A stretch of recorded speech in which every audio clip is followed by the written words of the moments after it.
death toll of Kazakhstan flood disaster has reached 40 people, including 12 children, report representatives of the emergency ministry. Meanwhile, residents of the region believe that there are many more victims of the tragedy.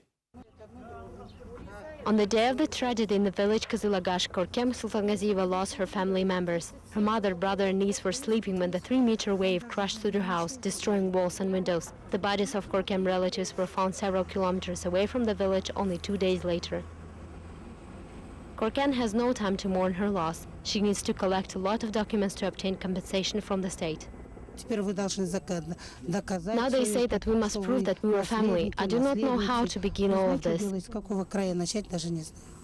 The Muslim cemetery workers have been living in the constant expectation of new funerals for the last several days. 24 bodies had to be buried at once here. Another 11 graves were dug in advance at the request of the city administration. The Orthodox cemetery has also 3 fresh graves. Most of the villagers were Kazakh repatriates who recently returned home. 2 funerals were held in the Koksus district and 3 in Sarkand. The family in Kazilagash buried 4 of its members. We share their grief. Journalists are not allowed in the city morgue, and unfortunately it is still impossible to find out how many bodies remain unidentified.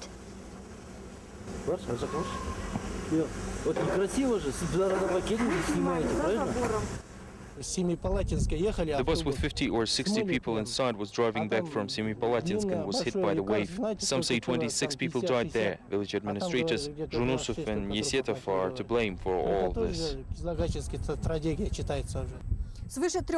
Over 3,000 people from the surrounding villages are recognized as victims, and about 100 are still missing. Kazilagash residents are outraged, as everyday rescuers find new bodies, but the official statistics does not change. The Attorney General of Kazakhstan promises to promptly respond to the action of the newspapers Respublika and Golos Respubliki. The founders of the said publications are suing the principal supervision body of the country because it is supposedly responsible for the refusal of domestic printing houses to print the oppositional newspapers. The same action also targets the government of Kazakhstan, President's administration, Competition Protection Agency, and over 100 of Almaty's printers.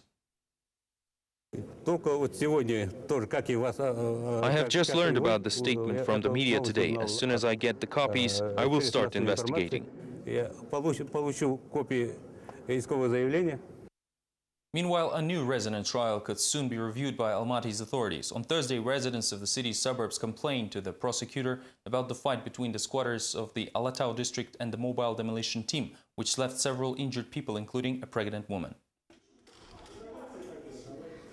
On Thursday, a dozen residents of the city's suburban district Akbulak came to the prosecutor's office demanding an answer. They say that last night a mobile demolition unit visited their area. Several squatters were beaten and their shacks destroyed. There are victims among local residents, including a pregnant woman. A pregnant woman who owned the house was forced in a car and driven away while her children were left behind, one outside and another inside the very house they were about to demolish. I barely managed to get her out in time.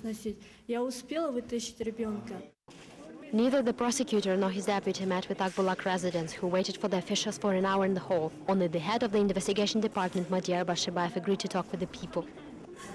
I have personally seen this pregnant woman, as I later took her to the hospital. I don't even know why you are here. The residents of Akbulak were dissatisfied with the results of the visit. In their opinion, he is afraid of meeting them after the evening attack. Today's visit to the city prosecutor's office did not produce any results. I believe that authorities do not care about their people, and neither does the prosecutor's office, following their examples. Land laws in Akbulak have not been legalized since 2007, when the settlement became a part of Almaty city. The majority of people have only permitting documents to obtain the land, signed by the mayor of Karasai district. All attempts to legalize the lands are met with a rapid force demolition. Almaty's human rights activist Alas Sagambayev appealed to the president on Thursday, asking him to bring to justice several of the country's MPs, all members of the ruling party Nuratan. The activist accuses them of corporate raids and corruption. Human rights activist Alas Sagambayev demands to bring some MPs to responsibility. He wrote a letter to the head of state and personally delivered it to the president's administration. The public figure asked Nazarbayev, the leader of the party Nuratan, to recall the deputy IDs of Alexander Kim, Bauzhan Smailov and Mirambai Orolbayev. Sagambayev accuses all of them of corporate raids and corruption. I dare to recall and point out that all of the members of Astana City Council are from Nuratan. It has now become the breeder and the nest of plotting all sorts of criminal activities, a platform for laundering and misuse of budget funds, abuse of private property, and illegal shakedown of landlords. The human rights activist was supported by the construction workers of the cooperative Shondeo. They state that a member of the city council, Miran Bayarolbayev, owes them about $70,000. In his turn, the deputy says that the company is managed by his son Maxim Urolbayev, who has likely trusted some dishonest people due to his inexperience. Maybe I should be blamed as well to an extent. In the past, I've worked with a person who proved to be a reliable assistant. Thus, I recommended him to my son, who employed him as the chief engineer, who would deal with money. Apparently, this didn't work out. The victims of the top-ranking party members and their children promised to hold protests on the square near Akorda if the authorities will ignore their letter.